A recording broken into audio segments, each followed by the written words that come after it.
Hello and welcome to my photography channel. So I've already released a few videos already, a few like on location videos, but I figured as the channel's still quite new, I would do a Q&A session. So it's almost like a get to know you kind of thing. So what I did, I put a story out on my Instagram.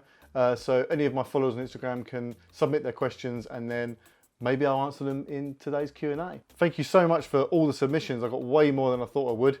I think I ended up getting about 30 questions, something like that. I won't answer all of them. I'll do some of them like quick fire and I'll go into detail on some of the other ones as well. But anyway, without further ado, let's have a look at the first question.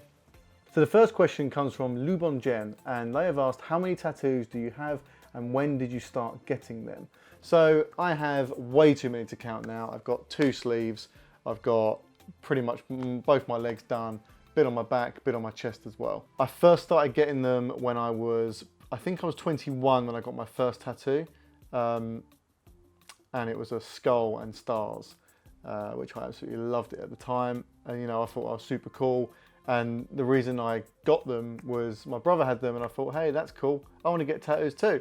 So I then met a guy, a tattooist, became sort of friends with him, and then I was like, oh, I kind of want you to tattoo me. It became more than just a hobby. I ended up becoming a bit of a tattoo collector. So I ended up traveling to Barcelona to get tattooed. I traveled to Switzerland, Turkey. I've been tattooed in Valencia as well. So yeah, it was kind of like, it started off as a hobby and ended up being a bit of a collection, but I've slowed right down now. I don't think I'm gonna get any tattoos for a while. I still need stuff finished, but yeah, I don't plan on getting any more anytime soon. So the next question comes from @Classer, and I believe that's Christine. So hey Christine. And she has asked, is photography your full-time job? And the quick answer is yes, I'm a freelance photographer. And I take jobs as and when, contracts or whatever. So yeah, it's a full-time gig. Okay, so the next question comes from Marcat MMG, and they've asked, what's more important, getting the shots or getting the YouTube content? And 100%, this is, at the end of the day, a photography YouTube channel, so getting the shot is the most important. And I can kind of lose myself. So the last sort of few videos I've done, let's face it, I've only done like 2 on location videos, and I already found myself worrying more about where I'm going to place my tripod to film me as opposed to the composition of the actual photo. And it was kind of getting in the way of me actually taking the shot. But yeah, so I think ultimately it's important that you get the photograph because that's what you set out to do. That's the whole reason why you're filming the content in the first place, is so you can take a photograph. So yeah, photo over content, definitely. Okay, next question comes from @Zach.mart10 and they have asked, Optical Wonder or Mike Chudley? Now, Sam and Mike are both very good friends of mine and they're both very talented, they're both very good filmmakers, and they're both very good photographers. I'm not about picking one or the other or who's better than who. That's not really why I'm in this game. I would happily shoot with both of them. They're both very, very fun to be around.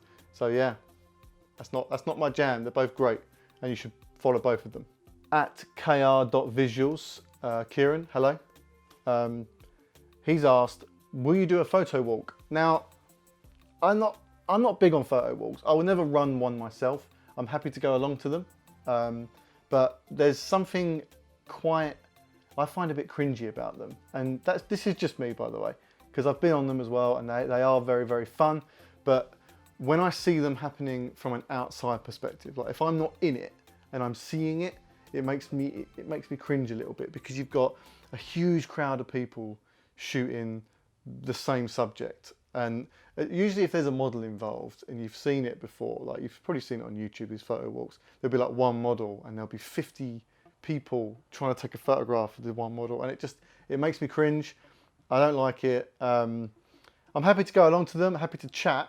If I do a photo walk, I probably won't do much shooting. I'll probably do more chatting. But that's kind of what I like to do anyway. If I'm walking around in groups, I tend to talk more than I do shoot. So yeah, will I do a photo walk? Yes, but I probably won't shoot. @SciSnaps has asked, how often do you shoot and how long are you out when you do? So I try and shoot at least 3 or 4 times a week. I'm out quite a lot. And whether that's on the job or if that's just on the streets doing like my hobby stuff. So yeah, about 3 or 4 times a week. And when I'm out for quite a long time. So I'm usually out I usually do 5-hour stints, 5 to 6 hours walking around London. But really, I try and shoot as much as I can every day if I could. Just depends on what I've got on. Okay, so at Aspire Roaming has asked, who do you look at for inspiration as you talk about the LA look quite a lot? And he's talking about this LA aesthetic, this Americana look that I'm always trying to achieve. And I don't necessarily look at individuals. There are a lot of photographers out there who I do look up to. Stephen Shaw, Joel Marowitz, they're big ones for me, absolutely love them. But also I take inspiration from music, I take inspiration from movies like You Get Me and Ingrid Goes West, and those sort of films, they inspire me in different ways. Almost like the vibe of the movie and how the film makes me feel, and then I try and portray that in my images. So yeah, you don't need to just take inspiration from other photographers. Inspiration can come from anywhere. There's art directors on set of movies and they're creating just as much as we are, and they're creating a mood and a feel and a composition of every shot as well. So yeah, don't just look at photographers, look at all other arts and you will draw inspiration from them, definitely. Okay. What else have we got? At Laura Fitz London has asked, what's the trick to talking with confidence on camera as you seem to do it so easily? Winky face. So thanks, Laura. I don't necessarily think I do speak with confidence. It's definitely something that doesn't come natural to me at all. It helps that a previous job I used to be on my feet a lot doing presentations or facilitating rooms and doing training. So it kind of helps that I'm used to talking to people, but talking to a camera itself is much different. I think my advice would be to talk with confidence is to talk about something that you are passionate about. And I don't just mean, oh yeah, you love it, but I mean something that you feel like you can talk about all day and every day. That translates much better on camera than if you're a little bit unsure or you don't really know what you're talking about and you're trying to wing it, you know, fake it till you make it type stuff. Whereas if you're super confident about a topic, then you should be able to talk about that all day and that will just translate through the camera. So yeah, I think that would be my advice. And something just clicked. So at Optical Chambers asked, what's your aim on YouTube? So I think a lot of people's aim on YouTube, especially in the photography space, is to get their work out there so people see it, they get followers, you know, they can start to become a YouTuber and start to grow, earn money, blah, blah, blah. But I think my aim on YouTube is more, yes, obviously I want that, let's keep it real, it'd be great. You know, I want to grow, I want to share my work with as many people as possible, it'd be fantastic. And also watching you grow and seeing my delivery change and seeing my delivery grow would be great. But I think the main aim and the reason why I'm doing it is because it's given me an excuse to do something different and shoot something different. So for those of you who follow me on Instagram, you'll probably notice that I do a lot of street photos, whereas I kind of don't want to do that all the time and I want to do other stuff too. And I'm very much into architectural stuff at the minute, and doing these on location videos is giving me that excuse to go out, slow down, really think about compositions and just shoot 1 or 2 photographs in one location.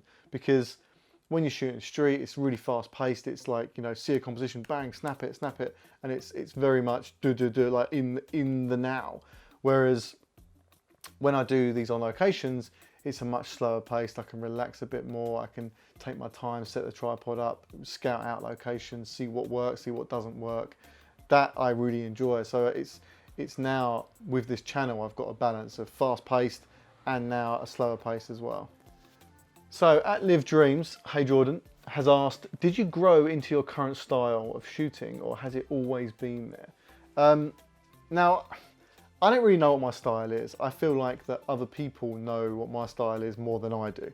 So when I first started with photography, I was shooting such boring photos and photos that you've seen all the time. You know, you'd take my pictures and shake them up with a load of other profiles on Instagram and then spit them back out again, and you would never be able to tell what my photos were and what other people's were. It was all the same boring stuff. So I did sort of make a conscious effort to start shooting what I enjoy shooting. Now, that's not to say that I know what my style is. I still feel like that I'm all over the place when I'm looking at compositions and things like that. It's only when someone actually says, oh, this photograph is so you, or oh, I knew this was you before I even looked that it was posted by you or whatever. Like that to me is so shocking because I don't really see myself as having a style. So I think this question comes up quite a lot. I mean, I had it at least 3 times in just my Q&A, and that is like, how do you find your own style? And I think when you're out shooting, don't ignore all the influences and all the input that you've seen from other photographers or from Instagram, because I think if you go out with a particular style in mind, then you're not actually shooting your style, you're just doing your best impersonation of other photographers. So I think what you need to do is just remove that and just, I know it sounds so obvious, but just take photographs of what you think looks good. Take a picture of something that you think looks great. And then that is how you will develop your style, because it won't be necessarily what the Instagram echo chamber thinks is great. It'll be what you think is great. It'll be your voice. I think we've got time for a couple more. It's going to be quite a long video, isn't it? Let's do some quick ones. So, at Optical Wonder, hey Sam, he's asked, how long have you been this cool? I don't know. I don't know how to answer that. And he has actually asked, what was your first job? So my first job was way back when I was about 16 years old, and I used to clean HGVs or unit and trailer, huge trucks. And I used to get up at 4:30 in the morning. I'd get picked up by a white van, and it would be freezing cold in the winter. I'd get a bucket of water, a big broom, and if I was lucky, I'd get the steam cleaner. But that was only on a good day. And yeah, I would clean the Coca-Cola fleet, I would clean the Schweppes fleet, the Hovis fleet, and yeah, I would work from, so I get picked up at 4:30, I'd work all the way till about 6:30, and I remember I used to get £25 for that, and it was hard work. So yeah, that was a long time ago. I think it went up to £35, and that was a good day. But I'd blow most of that on like McDonald's breakfast in the morning. So yeah, that was my first job. It was great in the summer, obviously, but in the winter, no, absolutely not. But yeah, first jobs, whew, that was a long time ago. Now a couple of quick ones. So why do you love taking pictures of rubbish so much? So that's just an in-joke. Me and Mike Chudley, we're often out shooting, and I'm always taking pictures of just like random stuff and pictures of the floor or whatever. And he's always joking about it. So I don't always take pictures of rubbish, but when I do, you know, I do it well. So next one, at photography.d has asked, what would you like to photograph? I mean, in all over the world. So I'd love to go to Seoul. I'd love to do street photography in Seoul. That would be amazing. Okay, so last few, oh, hang on. All right, so last few questions I've got on my phone. At Rohit Khanna has asked, thoughts on Peter Mckinnon? So Peter Mckinnon is a innovator, he's a pioneer, and I think what he's done for photography is what Casey Neistat has done for vlogging. Like, Peter Mckinnon has just put photography on the map, I think, when it comes to young, aspiring photographers. And he's kind of like the rock star of photography. He's got a lot of people super excited about photography, or certainly a couple of years back anyway. I'd like to see like him do more of his vlogs. I love it when he was out and about vlogging and shooting. I think that's great. But he's become like this huge personality in the YouTube industry now. But yeah, I think Peter Mckinnon is extremely talented, and I hope he is on YouTube for a very, very long time. Okay, and last question also comes from Rohit Khanna, and he has asked, does gear really matter? And this is the age-old question that everyone always asks, does gear matter? And ultimately, yes, it does. Of course it does. You need gear to get the job done, right? But I think the point is, do you need expensive gear to get the job done? And no, not necessarily, but it helps, right? And there's a reason why this stuff's expensive, because it helps streamline your work. It helps you achieve what you're trying to achieve quicker and easier and more effective and better quality. When you get like an entry-level camera, for example, you soon realize that you outgrow that camera quite quickly, and you start to realize all the gaps that it's got, and you start to realize that it's limiting you in what you want to achieve. So you upgrade, you get better gear, you get a bigger camera, or whatever it is that you realize that you're missing. So yeah, gear matters ultimately. And that's it, that's the end of the video. So apologies if I didn't get round to your question. To be honest, I was quite blown away with how many I actually got, but maybe I can just answer them on DMs or whatever. And yeah, I hope you enjoyed the video. I do want to do more of these Q&As. It's the first one, so yeah, I'm really looking forward to doing more and just more videos on location. So I'm filming the next on location video tomorrow. So yeah, anyway, hope you enjoyed it. Please like and subscribe, that would be great. And yeah, I'll see you in the next one. So cheers. And that's it, boom, done.